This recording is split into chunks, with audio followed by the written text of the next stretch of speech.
تقریری اس لیے کہتے ہیں کہ نبی پاک صلی اللہ علیہ وآلہ وسلم نے اس کو برقرار رکھا، آپ نے گویا اس کو رد نہیں فرمایا، اور جس چیز کو نبی پاک صلی اللہ علیہ وآلہ وسلم رد نہ فرمائیں وہ بھی دین ہوتا ہے، وہ بھی حدیث ہوتی ہے۔ اور یوں نبی پاک صلی اللہ علیہ وآلہ وسلم سے صادر ہونے والے یہ تینوں قسم کے اقوال، افعال اور آپ کی پسند کی ہوئی چیزیں یا آپ جس پہ خاموشی اختیار فرما دیں، یہ دین کی بنیاد ہے اور اسی کو حدیث کہتے ہیں۔ ناظرین کرام، حدیث کے دو حصے ہوتے ہیں، ایک ہوتا ہے سند اور ایک ہوتا ہے متن۔ میں نے ابھی شروع میں عرض کیا تھا کہ یہ حدیث متفق علیہ حدیث ہے، تو اس سے مراد یہ ہوتا ہے کہ یہ بخاری شریف میں بھی ہے اور مسلم شریف میں بھی ہے۔ ہم نے حدیث کے جس متن کو بنیاد بنایا ہے وہ حضرت عمر بن خطاب رضی اللہ تعالیٰ عنہ کی روایت کردہ ہے، اور حضرت عمر فاروق رضی اللہ تعالیٰ عنہ کی روایت کردہ یہ حدیث صرف مسلم شریف میں ہے، بخاری شریف میں موجود نہیں ہے۔ بخاری شریف میں یہ حدیث ہے لیکن وہاں حضرت ابو ہریرہ رضی اللہ تعالیٰ عنہ کی روایت کردہ ہے۔ اگرچہ اس حدیث کو دیگر 6 صحابہ کرام نے بھی روایت کیا ہے، بلکہ اس سے بھی زیادہ شاید صحابہ کرام نے روایت کیا ہے، لیکن ہمیں یہ سمجھنا ہے کہ جب صحابی اس کو روایت کرتا ہے اور مختلف صحابہ کرام اس کو روایت کرتے ہیں، اور یا پھر کسی حدیث کو ہم متفق علیہ کہہ دیتے ہیں، جیسے اس حدیث کو حضرت ابو ہریرہ رضی اللہ تعالیٰ عنہ کی روایت کے اعتبار سے متفق علیہ کا درجہ حاصل ہے، اور دیگر جو صحاح ستہ ہے اس کے اندر بھی موجود ہے، تو اس کا کیا مطلب ہوتا ہے؟ ناظرین کرام، حدیث کا مطلب آپ نے جانا، اور حدیث کے اوپر بعض اوقات لفظ خبر کا بھی بول دیا جاتا ہے اور بعض اوقات اثر کا بھی بول دیا جاتا ہے۔ میں نے عرض کیا کہ حدیث کے 2 حصے ہوتے ہیں، ایک ہوتا ہے سند اور ایک ہوتا ہے متن۔ سند سے مراد وہ چین آف نیریٹرز ہے، وہ لوگوں کا ایک سلسلہ ہے جس کو کہتے ہیں سلسلۃ الرجال، وہ سلسلہ الموصولۃ للمتن، جو متن تک پہنچنے کے لیے ایک اشخاص کے ایک سلسلے کے ایک ناموں سے گزرنا پڑتا ہے کہ فلاں نے یہ بات فلاں سے سنی، فلاں نے یہ بات فلاں سے سنی۔ یہ جو سلسلہ ہے اس کو سند کہتے ہیں۔ اس کی بھی حدیث کے اندر ایک اپنی حیثیت ہے، اس کی اہمیت ہے۔ اور پھر وہ متن جو حدیث بیان کی جاتی ہے، جہاں پہ جا کے سند ختم ہو جاتی ہے، ما ینتہی الیہ غایت السند، جہاں پہ سند مکمل ہو جاتی ہے من الکلام، تو وہاں پہ جو آگے الفاظ ہوتے ہیں وہ اس کو متن کہا جاتا ہے۔ ناظرین کرام، حدیث جو بھی بیان کی جائے وہ سند کے اعتبار سے بھی صحیح ہونی چاہیے اور متن کے اعتبار سے بھی صحیح ہونی چاہیے۔ اگر حدیث صحیح نہیں ہوگی تو وہ قابل قبول نہیں ہوگی بلکہ قابل رد ہوگی۔ یہ وہ باتیں ہیں ناظرین کرام جو عوام الناس نہیں جانتے۔ حدیث ایک سائنس ہے، آپ یہ سمجھ لیجئے، حدیث ایک سائنس ہے، اور بالکل ایسی سائنس جیسے 2 اور 2 4 کی سائنس ہوتی ہے۔ کیمسٹری کے فارمولے غلط ہو سکتے ہیں، اور مین میڈ جتنے بھی موضوعات، جتنے بھی علوم ہیں، جب ان کے فارمولے غلط ہو سکتے ہیں تو انسانی خطا کا احتمال تو ہر جگہ موجود ہے، لیکن دیگر سائنسی علوم کی طرح حدیث سائنسز بھی بالکل اس کے اپنے فارمولوں کے مطابق، اپنے اصولوں کے مطابق 2 اور 2 4 کی طرح ہے۔ لہٰذا اس میں اگر کوئی شخص اس کو جانتا ہو اور اس علم کا پورا ادراک حاصل کر لے اور پوری معلومات اس کے پاس ہوں، بعینہ ہی حدیث کا علم جس کو معلوم نہیں ہے وہی اعتراض کرے گا۔ جو عالم آدمی ہے، جس کو حدیث سائنسز کا علم ہے، وہ پوری طرح سمجھتا ہے کہ یہ فارمولے ہیں اور یہ بالکل 2 اور 2 4 کی طرح کی ایک ایگزیکٹ اور پریسائزڈ سائنس ہے، اور اس کے اندر قطعاً کوئی احتمال نہیں ہے۔ جہاں پہ کوئی احتمال ہوتا ہے غلطی کا تو اس کے لیے بھی محدثین کرام نے ایسے اصول وضع کر دیے ہیں کہ ان اصولوں سے انسان سمجھ لیتا ہے کہ اس حدیث کو میں نے قبول کرنا ہے یا اس کو رد کرنا ہے۔ ناظرین کرام، صحیح حدیث جو قابل قبول ہوتی ہے اس کی 5 شرائط ہیں،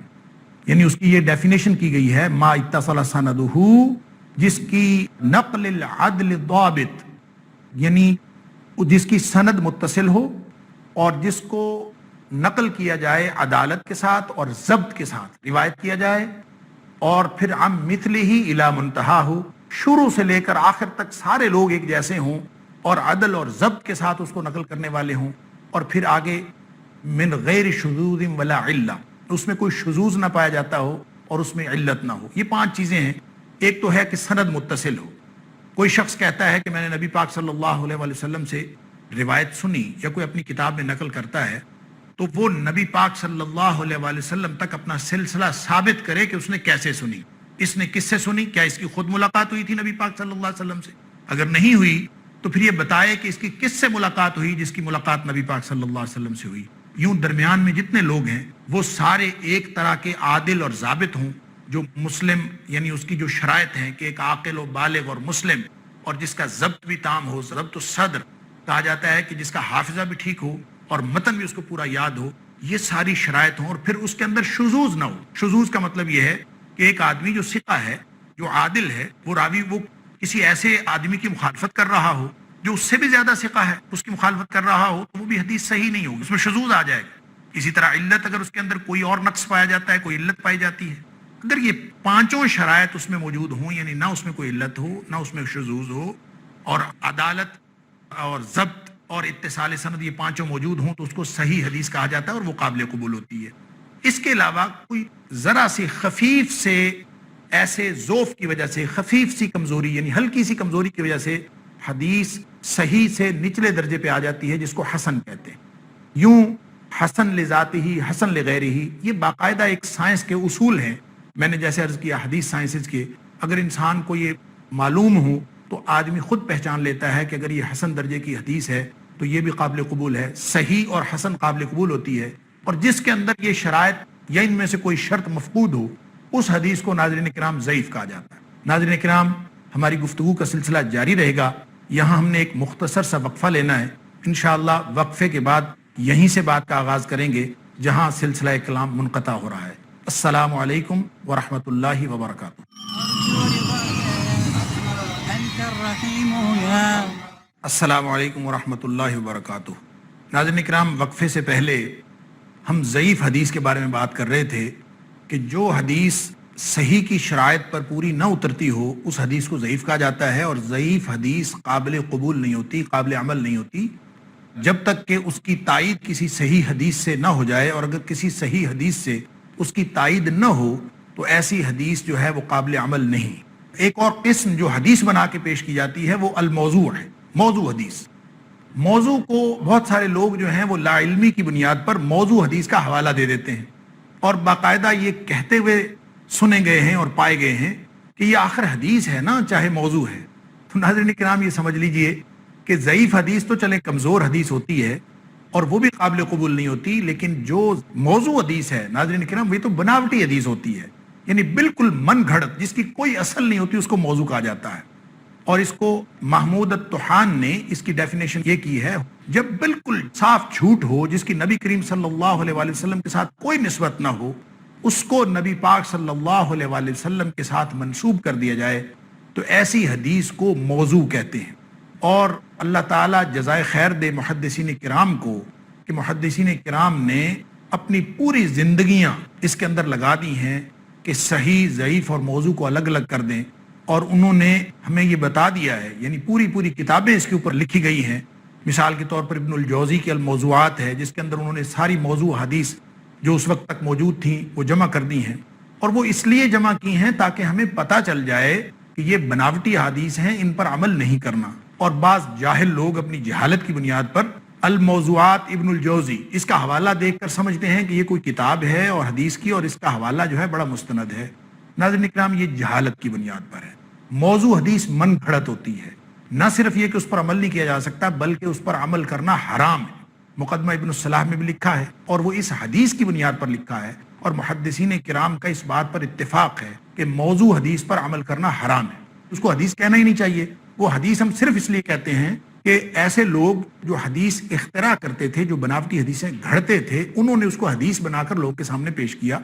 اور اس کو ختم کرنے کے لیے، اس کا جواب دینے کے لیے محدثین کرام نے ایک پورا سلسلہ الرجال، سلسلہ سند کی حفاظت کے لیے بھی ایک اصول اور ضابطہ بنا دیا، اور ان تمام لوگوں کے حالات زندگی محفوظ کر لیے جو نبی کریم صلی اللہ علیہ وآلہ وسلم سے لے کر محدث کے کتاب لکھنے تک درمیان میں جتنے لوگ تھے، چین آف نیریٹرز تھی، ان کے حالات زندگی بھی محفوظ ہو گئے، متن بھی محفوظ ہو گئے۔ اور اگر اس پوری چین میں سے کسی ایک راوی کے بارے میں کوئی ایک شرط بھی مفقود ہو تو وہ حدیث صحیح نہیں رہتی، پھر وہ ضعیف ہو جاتی ہے، اور اس کے ضعف کی وجہ سے وہ قابل قبول نہیں رہتی۔ یوں میں نے عرض کیا کہ یہ اس حدیث سائنسز کے اگر فارمولے معلوم ہوں تو پھر اس کے بارے میں، اس علم کے بارے میں کوئی شک نہیں رہتا۔ اور پھر اس کے اندر یہ جو موضوع حدیث ہے، اس کو بیان کرنے میں انتہائی خطرناک پہلو یہ ہے کہ نبی کریم صلی اللہ علیہ وسلم نے فرمایا، من کذب علی متعمدا فلیتبوأ مقعدہ من النار، جو شخص میری طرف جھوٹ منسوب کرے جان بوجھ کے، اس کو معلوم ہے کہ یہ موضوع بات ہے، من گھڑت بات ہے، پھر بھی اس کو نبی پاک صلی اللہ علیہ وآلہ وسلم کی طرف منسوب کرتا ہے، تو نبی پاک صلی اللہ علیہ وآلہ وسلم کا فرمان ہے کہ جو شخص جانتے بوجھتے ہوئے میری طرف حدیث کہہ کے منسوب کرتا ہے من گھڑت بات کو، تو وہ اپنا ٹھکانہ جہنم کے اندر بنا لے، فَلْيَتَبَوَّأْ مَقْعَدَهُ مِنَ النَّارِ۔ یوں ناظرین کرام، حدیث کی اور بھی قسمیں ہیں، یعنی نبی پاک صلی اللہ علیہ وسلم تک پہنچنے کے اعتبار سے جس کا سلسلہ سند نبی پاک صلی اللہ علیہ وسلم تک پہنچے اس کو مرفوع کہتے ہیں، اور جو صحابی پر رک جائے اس کو موقوف، اور جو تابعی پر جس کی سند رک جائے اس کو مقطوع کہتے ہیں۔ اور پھر خبر، اثر اور حدیث کا بھی فرق ہے۔ آثار،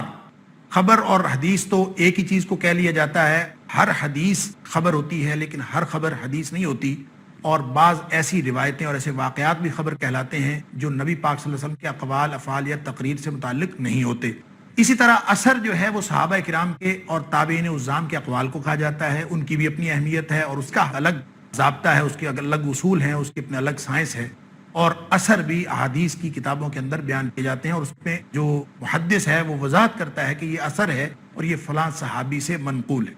تو ما اضیف الی الصحابۃ والتابعین من اقوال او افعال، وہ اقوال اور فعال جو صحابہ یا تابعین کی طرف منسوب ہوں ان کو اثر کہہ دیا جاتا ہے۔ یہ ساری مجموعہ حدیث جب سند اور متن کے ساتھ محفوظ ہو کے ہم تک پہنچتا ہے تو اس کے بھی دو طریقے ہیں۔ ایک، حدیث کو متواتر کہا جاتا ہے کہ ہر دور میں اتنے راوی اس کو روایت کریں جن کا جھوٹ پر متفق ہونا عادتاً ناممکن ہو، اتنی بڑی تعداد ہو تو اس کو متواتر کہا جاتا ہے۔ اگر تعداد کم ہو جائے تو ان کو آحاد کہتے ہیں، 3 ہو پھر 2 ہو پھر 1 ہو، ہر ایک کے لیے الگ سائنس ہے۔ لیکن اگر راوی کہیں کسی طبقے میں ایک بھی رہ جاتا ہے تو ناظرین کرام اس کو حدیث ضعیف نہیں کہتے، اس کو غریب کہتے ہیں، ضعیف نہیں کہتے۔ ہر غریب حدیث ضعیف نہیں ہوتی، اس لیے کہ وہ غریب یعنی ایک شخص، ایک راوی رہ جائے کسی طبقے میں تو وہ صحابی بھی ہو سکتا ہے، اور صحابی اگر ایک راوی ہو تو وہ حدیث صحیح ہوتی ہے۔ لوگوں کے ذہنوں میں یہ بات رہتی ہے کہ شاید ضعیف اور غریب ایک برابر ہیں، اور اگر کوئی شخص کہہ دے کہ حدیث غریب ہے تو وہ سمجھتا ہے کہ شاید یہ ضعیف ہے۔ ضعیف نہیں ہے، غریب حدیث صحیح ہو سکتی ہے، اور وہ اس کے اندر کوئی جو ہے اس کا امکان نہ ہو، یہ بھی ممکن ہے۔ میں عرض کرتا چلوں کہ بخاری شریف جو اصح الکتب بعد کتاب اللہ ہے، اللہ کی کتاب کے بعد سب سے زیادہ صحیح ترین کتاب اس کو تسلیم کیا جاتا ہے۔ بخاری شریف کی الجامع الصحیح کی پہلی حدیث بھی غریب ہے اور آخری حدیث بھی غریب ہے۔ تو اس کا مطلب یہ ہے کہ غریب حدیث کے صحت کے اندر کوئی فرق نہیں ہوتا اگر وہ راوی جو روایت کرنے والا ہے اس کے اندر وہ تمام شرائط صحیح کی وہ موجود۔ یوں ناظرین کرام، صحابہ کرام نے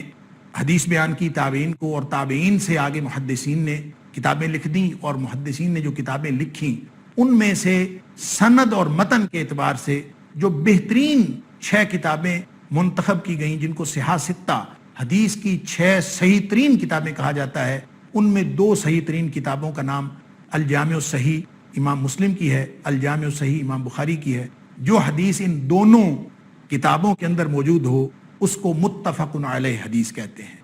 یہ ہے وہ وجہ ناظرین کرام کی بنیاد پر اس حدیث کو جو ہمارا موضوع ہے، یعنی حدیث جبریل جو ہماری پوری سیریز کا موضوع ہے،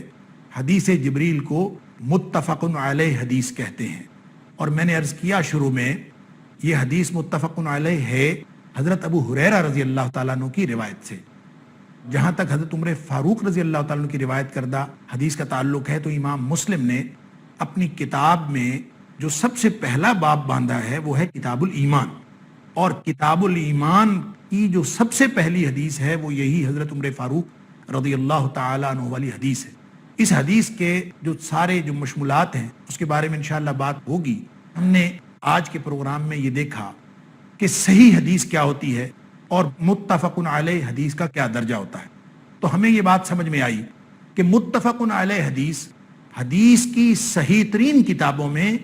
جو 2 کتابیں ہیں ان دونوں کتابوں کے اندر حدیث آ جائے تو اس کو متفق علیہ حدیث کہتے ہیں۔ اس میں بھی ناظرین کرام یہ دونوں کتابیں ہیں، الجامع الصحیح امام بخاری کی اور الجامع الصحیح امام مسلم کی، اس میں دونوں کی شرائط ساری کی ساری ایک جیسی ہیں سوائے ایک شرط کے، جس کی وجہ سے امام بخاری کے الجامع الصحیح کو امام مسلم کے الجامع الصحیح کے اوپر ایک درجہ فوقیت حاصل ہے، اور اس کو صحیح ترین کتاب بعد کتاب اللہ کہا جاتا ہے۔ یہ وہ ایک شرط یہ ہے، امام مسلم کہتے ہیں کہ اگر ایک راوی کوئی کہے کہ میں نے دوسرے راوی سے فلاں سے بات سنی ہے اور ان کے حالات زندگی پتہ کرنے سے یہ معلوم ہو جائے کہ دونوں ایک ہی وقت میں، ایک ہی زمانے میں، ایک ہی بستی یا ایک ہی شہر میں موجود تھے، ہم اثر ہونا ثابت ہو جائے، تو یہ بات سمجھ لی جائے گی کہ ان کی ملاقات ہوئی ہوگی اور انہوں نے ایک دوسرے سے ملاقات کے دوران یہ حدیث کا تبادلہ کیا ہوگا اور اس حدیث کو صحیح مانا جائے گا۔ امام بخاری کا اصول یہ ہے کہ صرف ہم اثر ہونا کافی نہیں ہے، بلکہ حالات زندگی سے ملاقات بھی ثابت ہونی چاہیے۔ جب تک حالات زندگی میں یہ ثابت نہ ہو جائے دونوں کے کہ ان کی آپس میں ملاقات ہوئی تھی، اس وقت تک حدیث نہیں لی جاتی۔ یہی ایک اصول ہے امام بخاری کا، جس کی وجہ سے امام بخاری کی الجامع الصحیح کو امام مسلم کے اوپر فوقیت حاصل ہے۔ یوں ناظرین کرام، یہ حدیث میں نے عرض کیا متفق علیہ ہے حضرت ابو ہریرہ رضی اللہ تعالیٰ عنہ کے اصل سے۔ ہم نے جس متن کو بنیاد بنایا ہے وہ حضرت عمر فاروق رضی اللہ تعالیٰ عنہ کا روایت کردہ متن ہے۔ اس کے علاوہ بھی یہ حدیث کی تمام کتابوں میں، سیاستہ میں بھی اور دیگر کتابوں میں بھی یہ حدیث بیان ہوئی ہے، اور اس کو حضرت عمر فاروق رضی اللہ تعالیٰ عنہ اور حضرت ابو ہریرہ رضی اللہ تعالیٰ عنہ کے علاوہ بھی کم از کم 6 صحابہ نے